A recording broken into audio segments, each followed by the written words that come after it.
एआयला दिलेली नवी दिशा, clarity, context आणि क्रिएटिव्हिटी तिन्ही एकत्र एका ठिकाणी म्हणजेच ChatGPT ॲटलास.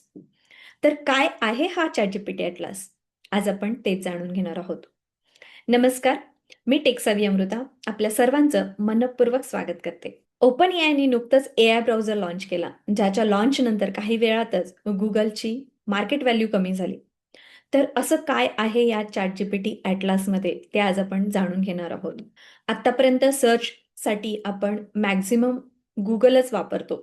70% सर्च हा Google ब्राउझरवरती होतो, Chrome ब्राउझरवरती होतो आणि त्यानंतर नंबर लागतो तो सफारीचा, त्यानंतर Firefox आहे. त्याचबरोबर आता कॉमेट आणि ChatGPT ॲटलास यासारखे ब्राउझर देखील मार्केटमध्ये आलेले आहेत. तर आता फक्त Googleच नाही, तर एआय ब्राउझरवरती आपण सर्च करू शकतो. तर एक्सपर्ट्सचं असं म्हणणं आहे, की या ब्राउझरमुळे लोकांचा सर्च एक्सपिरियन्स चेंज होऊ शकतो.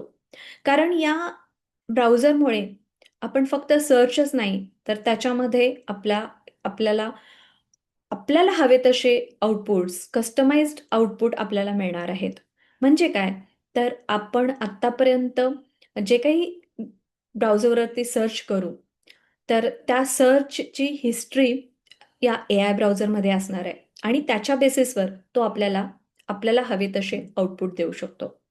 म्हणजे आपल्या बिझनेस रिलेटेड जी इन्फॉर्मेशन आहे, त्या रिलेटेड आपल्याला रिलेव्हंट इन्फॉर्मेशन मिळू शकते आणि त्याचबरोबर आत्तापर्यंत जसं Googleवरती सर्च केल्यानंतर नंबर ऑफ लिंक्स यायच्या आणि त्यातून आपल्याला इन्फॉर्मेशन सर्च करावी लागत होती. पण या एआय ब्राउझरमुळे आपल्याला डायरेक्ट आउटपुट मिळणार आहे. फक्त आउटपुटच नाही, तर त्याबरोबरच आपल्याला वेब लिंक्स देखील मिळतील, व्हिडिओज मिळतील, इमेजेस मिळतील, त्या रिलेटेड न्यूज आहेत. या सगळ्यासाठी वेगवेगळे टॅब्स आहेत आणि वेगवेगळ्या टॅबमध्ये आपण ते मिळवू शकतो. तर एका ठिकाणी आपल्याला वेगवेगळी इन्फॉर्मेशन आपल्याला इथे मिळणार आहे आणि त्याचबरोबर प्रत्येक टॅबवरती आपल्याला एआय असिस्टंट असेल. म्हणजे एखादं आर्टिकल असेल, त्या आर्टिकलमधून एखादी इन्फॉर्मेशन आपल्याला पर्टिक्युलर पार्ट आपल्याला समराईज करून घ्यायचा असेल, तर तो तिथेच आपण त्याच ब्राउझरवरती एआयच्या मदतीने ते करू शकतो. त्याचबरोबर तो आपल्याला शॉपिंगसाठी देखील मदत करू शकतो. आपल्याला ईमेल लिहायचे असतात, तर ते ईमेल लिहिण्यासाठी देखील मदत करू शकतो. तर आत्तापर्यंत आपण ईमेलसाठी जो काही ईमेलचा कंटेंट आहे, तो आपण उचलायचो, कॉपी करून ChatGPTमध्ये टाकायचो. त्याच्यानंतर तो रिप्लाय तयार करायचा आणि नंतर पण पुन्हा इकडे पेस्ट करायचो. तर यामध्ये वेळ खूप जातो इकडे-तिकडे हे करण्यामध्ये. तर आता हे काम खूप सोपं झालेलं आहे. त्याच विंडोमध्ये तुम्हाला डायरेक्ट एआयचा सपोर्ट मिळणार आहे. तर त्यामुळे तुमचा वेळ वाचणार आहे आणि कष्ट देखील वाचणार आहेत. तर आहे ना ही अमेझिंग गोष्ट. ही गोष्ट तुम्हाला अमेझिंग वाटत असेल तर कमेंटमध्ये अमेझिंग टाइप करा किंवा ए टाइप करा. येस. तर हा अमेझिंग असा ब्राउझर काय आहे ते आपण आता जाणून घेऊयात.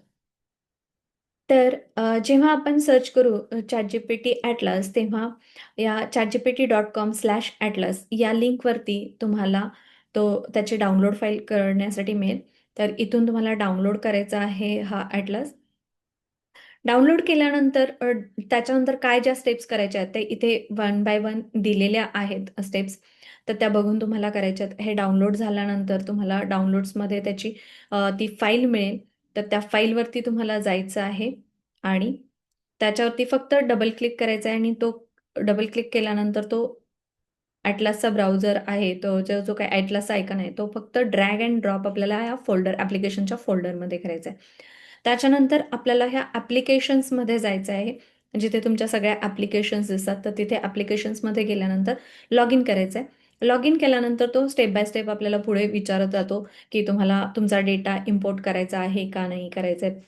जर इम्पोर्ट करायचं असेल, तर तो तुम्ही इम्पोर्ट करून घेऊ शकता आणि त्याच्यानंतर 3-4 या स्टेप्स आहेत त्या करायच्या आहेत आणि या स्टेप्स केल्यानंतर आपल्याला आपले जे काही सगळ्या ॲप्लिकेशन्स असतात, तर तिथे आपल्याला हा आयकॉन दिसणार आहे. हा जो आयकॉन आहे, तर हा आयकॉन ॲटलासचा दिसणार आहे. त्याच्यावरती क्लिक केल्यानंतर तुम्ही तो ब्राउझर ओपन होतो. तर तो ब्राउझर ओपन झाल्यानंतर कसा दिसतो, तो मी इथे दाखवते तुम्हाला. तर तर बघा, हा अशा प्रकारे ॲटलास ब्राउझर आहे. येस. तर हा ChatGPTचा ॲटलास ब्राउझर आहे. जसं क्रोम ब्राउझर आहे, तसंच हा देखील आहे. याच्यामध्ये देखील त्याच गोष्टी आहेत. आता तुम्हाला Googleसोबत AI देखील इंटिग्रेटेड मिळणार आहे याच्यामध्ये. तर एवढाच तो फरक आहे. जसं Googleचे काही बेसिक फीचर आहेत, ते बेसिक फीचर ते इथे देखील आपल्याला मिळणार आहेत. पण इथे आपल्याला जेव्हा आपण एखादी क्वेरी सर्च करू, त्यावेळेला डायरेक्ट ॲन्सर मिळणार आहे. त्या ॲन्सरबरोबर ज्या काही रिलेव्हंट लिंक्स आहेत, ज्या काही वेगवेगळ्या फॉर्मॅटमध्ये आहे, जसं की व्हिडिओ फॉर्मॅट असेल, इमेज फॉर्मॅट असेल, त्यासाठी वेगवेगळे टॅब मिळणार आहेत आपल्याला. आणि जे Googleचं बेसिक व्हर्जन आहे, ते बेसिक ज्या फीचर्स आहेत, ते आपल्याला इथे मिळणारच आहेत. तर ते काय काय आहे ते आपण आता इथे जाणून घेऊयात. तर तुम्हाला याचा अजून एक फीचर म्हणजे Googleवरती आत्तापर्यंत आपण जेव्हा सर्च करतो, तर त्यावेळेला ती सर्च हिस्ट्री तिथे स्टोअर होत नाही किंवा ती मेमरीमध्ये राहत नाही. पण इथे आपण आत्तापर्यंत जे काही सर्च केलेलं आहे, आपल्या बिझनेस रिलेटेड जी पण इन्फॉर्मेशन आपण सर्च केलेली आहे, ती सगळी त्याच्या मेमरीमध्ये आहे. तर त्या मेमरीच्या बेसिसवरती तो आपल्याला हवे तसे आउटपुट देऊ शकतो इथे.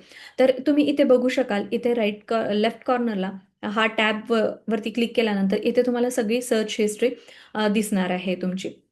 तर त्या सर्च हिस्ट्रीमधून देखील तुम्ही हे करू शकता. तर हा आहे ब्राउझर. ते इथे हे सर्च हिस्ट्री आहे.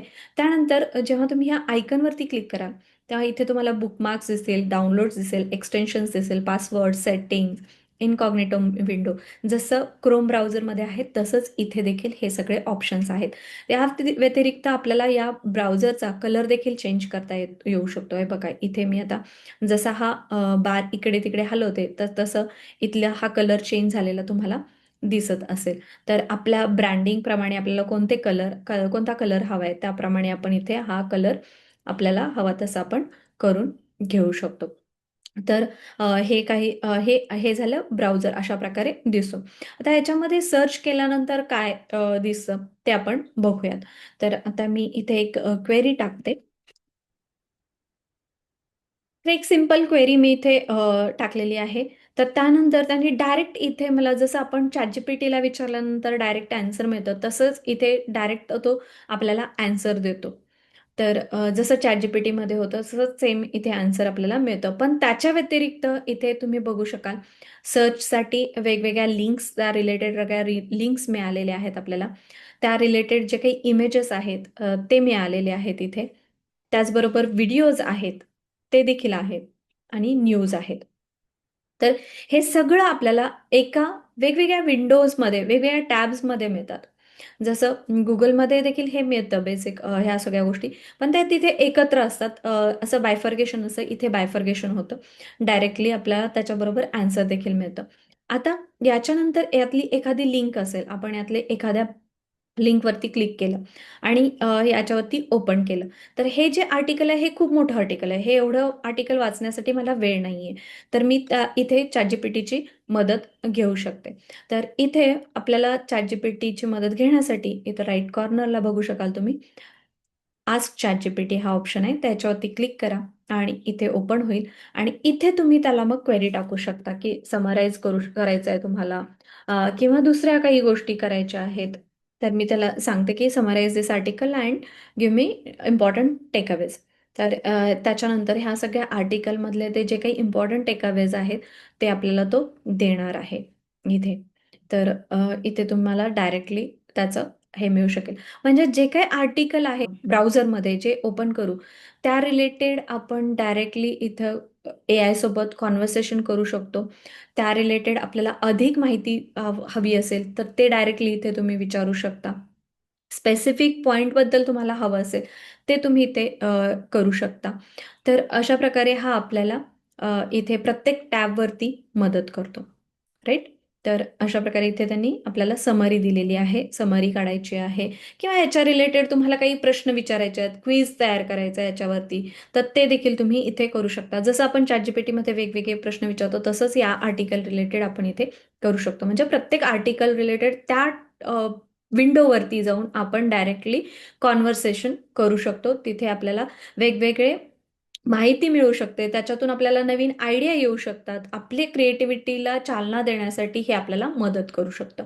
म्हणजे काय आणि तेही आपल्या कॉन्टेक्स्टमध्ये. म्हणजे आपला जो बिझनेस आहे, आपण आधी जे सर्च केलेलं आहे, त्याच्या बेसिसवरती तो आपल्याला आउटपुट देत असतो. राईट. तर हे झालं आपल्याला ब्राउझरमध्ये कशाप्रकारे ChatGPT मदत करतो त्यासाठी. त्याचबरोबर मी मगाशी तुम्हाला बोलले तसं ईमेलला आपण रिप्लाय करायचा असतो. आपल्याला बरेचदा रिप्लाय द्यायचा असतो. तर त्यावेळेला रिप्लाय करण्यासाठी आपण तो डेटा आहे तो उचलून आपण ChatGPTमध्ये पेस्ट करतो आणि नंतर मग इकडे येऊन पुन्हा रिप्लाय टाइप करतो. तर तसं न करता इथे डायरेक्टली तुम्ही मेल ओपन करा आणि इथे रिप्लायवरती क्लिक करा. इथे क्लिक केल्यानंतर तुम्हाला इथे एक डॉट ब्लिंक होताना दिसतो. तर त्यावरती क्लिक करा. ChatGPTचा हा आयकन आहे. याच्यावरती क्लिक करा आणि इथे डायरेक्टली त्याला सांगा, write a reply for this mail. इथे हे टाइप केल्यानंतर तो डायरेक्टली आपल्याला याचं रिप्लाय देणार आहे. येस. तर अशा प्रकारे त्यांनी रिप्लाय तयार केलेला आहे. तो इथे ॲड करून आपण त्याच्यामध्ये काही चेंजेस हवे असतील आपल्याला, तर ते आपण चेंजेस करून मेलला आपण रिप्लाय करू शकतो. तर मेलसाठी आपल्याला अशा प्रकारे तो मदत करू शकतो. तर हे अशा काही गोष्टी आहेत, की ज्याच्यामध्ये आपल्याला डायरेक्टली त्या विंडोवरती आपल्याला तो मदत करणार आहे. त्याचबरोबर नेक्स्ट जे फीचर आहे त्याचं, ते आहे एजंट मोड आणि हे खूपच इंटरेस्टिंग फीचर आहे असं मला वाटतं. कारण या एजंट मोडमध्ये आपल्याला तो ॲज अ एजंट आपल्याला मदत करणार आहे. फॉर एक्झाम्पल आपण एखादं ट्रॅव्हल एजंटकडे जातो आणि आपल्याला कुठे ट्रिपला जायचं असेल, तर ती तो ट्रॅव्हल एजंट आपल्यासाठी ट्रिप प्लॅन करतो. आपल्याला सगळे माहिती देतो, की हे लोकेशन्स तुम्ही बघू शकता. एवढा खर्च येईल. अशा प्रकारे तुम्ही ट्रॅव्हल करू शकता. तुमचा येण्या-जाण्याचा जो काही वे आहे, फ्लाईटनं जायचं आहे, बसनी जायचं आहे, ट्रेननी जायचं आहे, त्याचा किती खर्च येईल, ते कसं प्लॅन असेल. हा सगळा प्लॅन आपल्याला ट्रॅव्हल एजंट सांगतो आणि त्याप्रमाणे आपण ते ट्रिप प्लॅन करतो. तर तसंच इथे आपल्याला तो ॲज अ एजंट आपल्यासाठी काम करणार आहे. आता फॉर एक्झाम्पल तुमच्या बिझनेस रिलेटेड तुम्हाला जर रिसर्च करायचं असेल, यूट्यूबवरून रिसर्च करायचा आहे किंवा सोशल मीडियावरती आता काय चाललेलं आहे, कोणते ट्रेंडिंग टॉपिक्स चालू आहेत आणि त्याच्यातून कसा रिस्पॉन्स मिळतो लोकांना, त्याच्यावरती आपण कसे व्हिडिओज केले पाहिजेत किंवा आपला कॉन्टेंट कशाप्रकारे आला पाहिजे, याबद्दल तुम्हाला सर्च करायचं आहे, रिसर्च करायचं आहे. तर त्यासाठी आपल्याला रिसर्च करण्यासाठी किती वेळ लागतो तुम्हाला माहितीच आहे. पण इथं जर आपण AI एजंटची मदत घेतली, तर तो काही मिनिटांमध्ये आपल्याला सगळी इन्फॉर्मेशन काढून देणार आहे आणि आपल्याला हव्या तशा फॉर्मॅटमध्ये देणार आहे.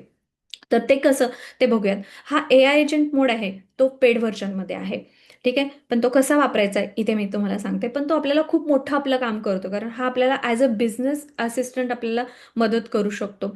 कारण आपण त्याच्यासाठी रिसर्च करण्यासाठी एक वेगळी एम्प्लॉयी हायर करण्याची काहीच गरज नाही आता आपल्याला. इथे आपण सिंपल वेमध्ये आपण ॲज अ एजंटची मदत घेऊन आपण आपली कामं करून घेऊ शकतो एआयकडून.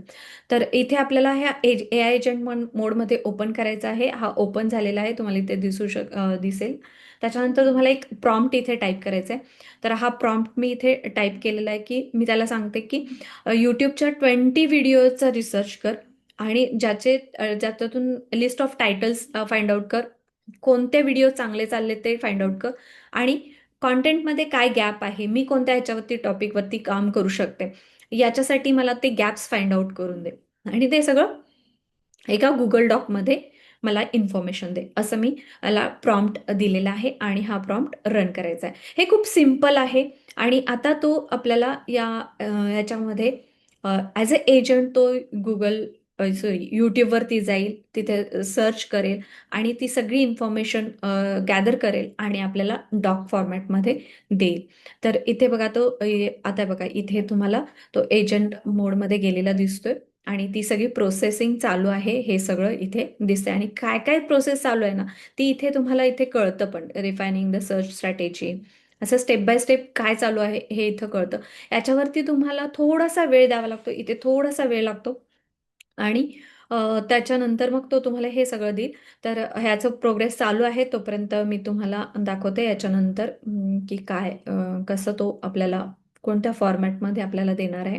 तर ही सगळी इन्फॉर्मेशन सर्च करून तो आपल्याला एका डॉक फॉर्मॅटमध्ये देणार आहे. तर इथे बघा हे अशा प्रकारे ही डॉक फाईल तो तयार करतो आणि ही डॉक फाईल तयार करण्यापूर्वी आपल्याला आपला जो काही जीमेलचा जो ॲक्सेस आहे तिथे लॉगिन आपल्याला करावं लागतं. जर तुमचं या ब्राउझरवरती लॉगिन नसेल तर तुम्हाला लॉगिन करून ठेवावं लागेल. लॉगिन असेल तर तो पटकन देईल तुम्हाला. तुम्ही लगेच ओपन करू शकाल. ठीक आहे. तर अशा प्रकारे बघा इथे त्यांनी मी दिलेल्या टॉपिकवरती त्यांनी दिलेलं आहे. तर मी त्याला AI अपडेट्स आणि फीचर्सचं विचारलेलं. तिथे तुम्ही तुमच्या बिझनेस रिलेटेड तुम्ही विचारू शकता. ठीक आहे. तर त्याचे व्हिडिओ टायटल्स काय-काय आहेत ते दिलेले आहेत. कोणी कोणत्या दिवशी पोस्ट झालेले आहेत ते दिलेलं आहे. वाईट वर्क त्याचं कारण इथे दिलेलं आहे. कंटेंट गॅप्स काय आहेत ते दिलेले आहे. आणि या रिलेटेड मला जर डिटेलमध्ये अजून विचारायचं असेल त्याला, तर इथे बघा आयकन येतं. तर याच्यावरती क्लिक करून मी डायरेक्टली त्याला इथे विचारू शकते. म्हणजे आपण ह्या फाईलबरोबर इथे याच्याबरोबर कॉन्व्हर्सेशन देखील करू शकतो. त्याच ठिकाणी आपण तिथेच कॉन्व्हर्सेशन देखील करू शकतो. आणि अशा प्रकारे त्यांनी मला हे टेबल फॉर्मॅटमध्ये सगळं इन्फॉर्मेशन काढून दिलेली आहे. आणि इथे मला गॅप्स देखील, कंटेंट गॅप्स देखील दिलेले आहेत, जेणेकरून ते कंटेंट गॅप्स आयडेंटिफाय करून मी त्याच्यावरती माझा कंटेंट बनवू शकेल. तर इजंट इट अमेझिंग? तर एवढ्या कमी वेळामध्ये आपल्याला हा अशा प्रकारे सगळी इन्फॉर्मेशन काढून देतो. आपल्या रिसर्चचं काम करून देऊ शकतो. आपलं कॉम्पिटिटर रिसर्च आहे, कॉम्पिटिटर अनालिसिस आहे, कोणत्या एखाद्या डॉक्युमेंट्स तुम्हाला अनालिसिस करायचं असेल, तर ते अनालिसिस देखील तो आपल्याला करून देऊ शकतो. तर अशा प्रकारे हा जो ब्राउझर आहे, तो आपल्याला मदत करतो. ॲज अ AI एजंट म्हणून देखील मदत करतो. तर अशा बऱ्याच गोष्टींमध्ये तो आपल्याला मदत करू शकतो. फक्त हा आता नवीन आहे. ॲज अ बीटा मोडमध्ये तुम्ही त्याला वापरू शकता. अजून त्याच्यावरती काम चालू आहे. पण हे जे AI एजंट्स आहेत किंवा AI ब्राउझर आहे, ह्या सगळ्या गोष्टी आपण जेव्हा वापरतो, त्यावेळेला आपल्याला काही गोष्टींची काळजी घ्यावी लागते. जसं की कारण तुम्ही जेव्हा त्याला एजंट मोडमध्ये ॲक्सेस देतात, तर त्यावेळेला तो पूर्ण ॲक्सेस त्याच्याकडे जातो. तर ती सगळी इन्फॉर्मेशन त्याच्याकडे जाते. तर त्यामुळे जेव्हा तुम्हाला हे वापरायचं असतं, तर त्यावेळेला तुम्ही काळजी घ्या, की तुमची जी सेन्सिटिव्ह इन्फॉर्मेशन आहे, ज्या सेन्सिटिव्ह फाईल्स आहेत, त्याचा तुम्ही ॲक्सेस देऊ नका.